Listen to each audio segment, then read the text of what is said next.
बिस्मिल्लाहिर्रहमानिर्रहीम जी। आज हम आपके लिए पुलाव लेकर आए हैं। माशाल्लाह रमज़ान की आमद आमद है और ज़ाहिर बात है दावतें तो होंगी अफ्तारी की और आएंगे आपके घर में और ईद के दिन भी आएंगे।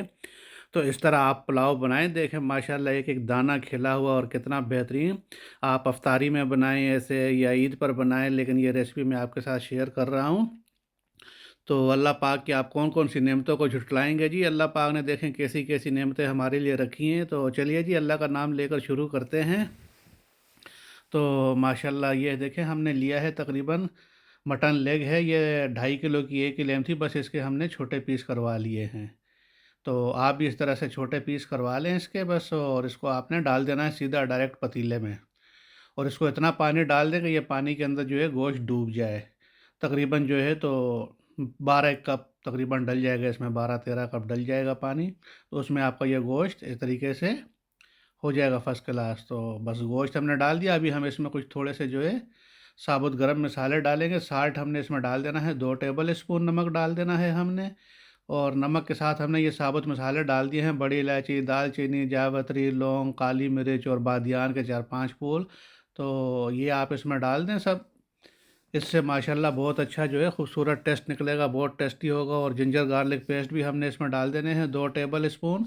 ये सब चीज़ें हमने डाल के इसको गलने के लिए रखना, और साथ में एक दो चीज़ें और भी डालनी है हमने। तो जी बस ये माशाल्लाह देखें अभी एक नींबू लेके उसके 4 पीस करके वो भी हमने इसमें डाल दिया है, और एक बड़ा ओनियन लेकर उसके भी हमने बड़े बड़े पीस करके वो भी डाल दिया है। तो इसको अभी हम अच्छी तरह से हिला के और इसको फुल आग के ऊपर हमने इसको रखना है जब तक कि इसमें उबाल नहीं आ जाता ना। तो इसको अभी हमने फुल उबाल देना है। तो तब तक आप मेरी प्यारी बहनों और भाइयों मेरे चैनल को लाइक और सब्सक्राइब कर लें और शेयर कर लें। अगर आपको वीडियो मेरी अच्छी लगती है तो आप ज़रूर लाइक और शेयर किया करें। तो ये जी अभी इसको उबाल आ गया है, तो इसको हमने अभी तकरीबन 25 से 30 मिनट तक मीडियम टू लो फ्लो पर इसको हमने पकाना है। तकरीबन दरमियानी आग रखकर हमने इसको पकाना है ताकि हमारा जो है गोश्त अच्छे तरीके से गल जाए। तो ये जी हमारे तकरीबन 25 मिनट हो गए थे, हमने 25 मिनट के बाद खोला है। तो अभी हम बोटी एक निकाल कर चेक कर लेंगे, क्योंकि कई बार गोश्त जो है तो छोटे बकरे का होता है या छोटे दुम्बे का तो जल्दी गल जाता है, और कई थोड़ा ज़रा बड़ा दुम्बे का होता है तो सख्त देर से गलता है। तो ये देखें हमारा 25 मिनट में माशाल्लाह बहुत बेहतरीन गोश्त गल गया है। पुलाव में यही खासियत होती है कि आपका गोश्त सही गला हुआ हो, क्योंकि उसमें फिर हड्डी का सारा जूस वगैरह भी ना यखनी में सही निकलता है। तो आप बस इसको अभी ऐसा करें कि बोटियाँ वगैरह ये सारा मसाला वगैरह जो भी है एक बाउल में निकाल लें, और यखनी को आप अलग एक बाउल में निकाल लें। तो हमारा गोश्त गल चुका है जी, बस फर्स्ट क्लास माशाल्लाह। अल्लाह पाक आप सबको सेहत और तंदुरुस्ती दे और आपको बच्चों की खुशियाँ दिखाए, और आप अल्लाह पाक की ऐसी अच्छी अच्छी नेमतों से लुत्फ़अंदोज़ होते रहें माशाल्लाह। ये देखें जी गोश्त हमने अलग कर लिया है बाउल में, और ये हमारी यखनी है इसको हमने अलग करके पतीला खाली कर लिया है। और ये पूरी एक बटर की टिक्की हमने डाल देनी है इसमें, तकरीबन 1 पाव की। तो ये 1 पाव की टिक्की डाल दी है, और ये हमने तकरीबन 2 बड़े ओनियन स्लाइस काट के डाल दिए हैं, और 4 बड़ी इलायची, क्योंकि बड़ी इलायची आपको पता है बहुत प्यारा चावलों में या कौरमे में इसका बहुत खुशबू और टेस्ट निकलता है। तो ये हमने इसमें 4 टिक्कियाँ डाल दी, और हमने फ्राई को ब्राउन होने तक इनको हमने प्याज को ब्राउन होने तक भूनना है। तो प्याज हमारा जी हो गया है ब्राउन, और अभी हमने इसमें 2 टमाटर पीस काटे हुए वो डाल दिए हैं। इसको भी हम अच्छी तरीके से भून लेंगे। तो हमारा ये टमाटर भी भुन गया है, और अभी हमने इसमें डालने हैं थोड़े से मसाले वगैरह। तो क्योंकि हमने पहले उसमें काफ़ी कुछ चीज़ें डाल दी थी, गरम मसाले वगैरह भी और सारा कुछ, मतलब कि अदरक लहसुन का पेस्ट वगैरह भी, तो अभी हमने इसमें जो है तो ये डाल दिया है। किसी भी ब्रांड का आप बिरयानी मसाला ले लें वो डाल दें, और गरम मसाले का 1 टेबल स्पून डाल दें आप ज़्यादा, क्योंकि घर में गरम मसाले ये दूसरे मिर्ची, हल्दी, धनिया, मिर्चा, और रमज़ान में आपके पास टाइम इतना होता नहीं, तो बेहतर यही है कि किसी भी ब्रांड का एक बिरयानी मसाला डाल दें, और 1 चम्मच बड़ी गरम मसाले की डाल दें, बस मिक्स करके अभी आपने इसमें गोश्त डाल देना है। तो प्यारी बहनों और भाइयों, मुझे एक कमेंट आई थी कि मैं बाज़ारी मसाले इस्तेमाल करता हूं तो दूसरे क्यों नहीं इस्तेमाल करता। दूसरे भी इस्तेमाल होते हैं, लेकिन उसमें बहुत टाइम और बहुत वक्त लगता है। तो अभी अल्लाह का शुक्र है कि अच्छी अच्छी बड़ी मल्टीनेशनल कंपनियां हैं, उनके बड़े अच्छे मसाले आते हैं, और साफ़ सुथरे और टाइम की बहुत बचत हो जाती है। तो हमने जी 1 किलो आलू भी ले लिए हैं, साफ़ सुथरे कर लिए हैं, और काट के उनके भी बड़े बड़े पीस, तकरीबन बोटी से ज़रा बड़े साइज़ के, हमने वो भी इसमें डाल दिए हैं। तो बस ये हमारा अभी पुदीना फ्रेश ताज़ा धनिया देखें, तकरीबन एक हैंडफुल जो है आपका तकरीबन मुट्ठी में आ जाए भरा हुआ। तो वो पत्ते डाल दिए, क्योंकि पुलाव में तो पुदीने की खुशबू ज़ाहिर बात है। और ये हमने इसमें डाल दिए है यखनी, जो हमने बची हुई थी बाउल में निकाली थी, तो वो यखनी भी हमने इसमें ऐड कर दी है। तो इसको जी अभी हमने पकने देना है, ज़रा इसमें उबाल आ जाए थोड़ा। इसको बस आप ऐसे साथ में हिलाएं ताकि नीचे से थोड़ा जो है तो वो सही गरम, सारा बोटियाँ भी और आलू भी आपका सब ये गरम हो जाए सारा कुछ। तो ये देखें, आपको अभी टमाटर भी साबुत नज़र आ रहे हैं, हमने इसको बहुत ज़्यादा पकाया नहीं है। और ज़्यादा जब बस प्याज ही लाल करना था, उसके बाद अभी ये सब कुछ जो है ना उसमें गल जाएगा पकने में, चावल के दम में। तो बस जी 4-5 मिर्ची हमने डाल दी है ज़रा खूबसूरती के लिए। और इससे मिर्ची का टेस्ट, हरी मिर्ची का टेस्ट तो आपको पता है कितना मज़े का निकलता है। तो ये जी देखें, अभी हमारा जो है बिल्कुल उबलना शुरू हो गया है।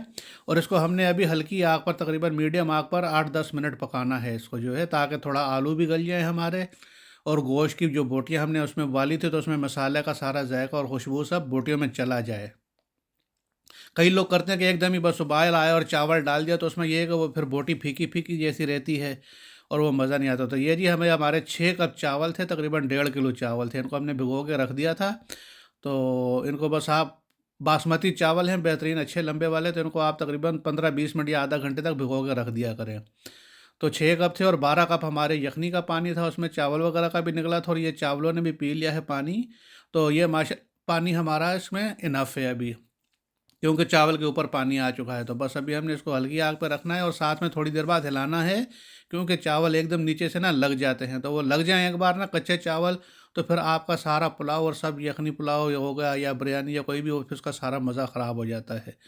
तो बस आप इसको थोड़ी-थोड़ी देर बाद ऐसे हिलाते रहें, बहुत ज़्यादा भी नहीं हिलाएँ ताकि आपके चावल टूटे ना, क्योंकि चावल जब भीगा हो जाए ना तो बहुत ही नरम होता है। तो बस जी अभी हमने इसको हल्की आग पर ही पकाना है। ये देखें, अभी चावलों ने तकरीबन 80% पानी पी लिया है। जब इस पोजीशन में चावल आ जाएँ कि ऊपर आपको पानी नज़र ना आए, ये देखें, तो आप इनको हल्का-हल्का सा खोल लें इसे। खोलने के बाद आप ये देखें, माशाल्लाह चावल भी अभी जो है एकदम पानी इन्होंने खींच लिया। और अभी हमने इनको दम पर रखना है, बस दम पर ही अभी इसका बाकी जो है होगा। तो दम पर इसको अच्छे तरीके से एल्युमिनियम फॉयल से कवर करके हमने 15 मिनट इसको दम पर लगा देना है। तो ये जी माशाल्लाह, बस कोई इतना मुश्किल नहीं है, बस थोड़ी मेहनत करनी पड़ती है, खड़ा रहना पड़ता है सर पर, बाकी कोई मुश्किल नहीं है, ये एक किस्म का खेल है। तो हमने ये डबल एल्युमिनियम फाइल लगाई है ताकि कि स्टीम वगैरह इसकी बाहर ना निकले। बस कवर रख कर 15 मिनट के लिए हमने इसको बिल्कुल स्लो आग पर रख देना है, तेज़ आग नहीं रखनी है, आग बिल्कुल आपने स्लो कर देनी है, जितनी भी स्लो हो सकती है। तो 15 मिनट के बाद भी आप 8-10 मिनट जब चूल्हा बंद करें तो रहने दें। अभी देखें, मैंने 15 मिनट चूल्हा बंद किया था और 10 मिनट मैंने इसको वैसे ही छोड़ा।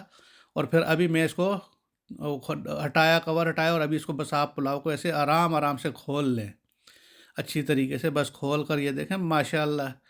तो बस जी ये आपका पुलाव सर्व करने के लिए तैयार है। आप इसको चटनी सलाद के साथ सर्व करें। और अफ्तारी में तो माशाल्लाह, अफ्तारी के बाद तो मैं कहता हूँ पुलाव हो या बिरयानी हो तो क्या ही बात होती है। तो इस तरह से जी आप बनाएं बस, और इस तरह सर्व करें। देखें माशाल्लाह, एक एक दाना खिला खिला और निखरा निखरा, और बिल्कुल मलाई की तरह आपकी बोटी भी गली हुई है गोश्त की, और आलू भी इसमें दम में जो है बहुत बेहतरीन गल जाते हैं, फर्स्ट क्लास। तो बस ये दुआओं में याद रखना, अल्लाह पाक आपको ऐसी नेमतों से नवाजे। और मैं कहता हूँ कि अल्लाह पाक आपको इतना दे कि आप लोगों को खिलाएं और दुआएं लें सबकी। और अल्लाह पाक बहुत बहुत आपको सेहत और तंदुरुस्ती दे। इजाज़त चाहता हूँ जी, मिलते हैं अगली वीडियो में इंशाअल्लाह। अल्लाह हाफिज़।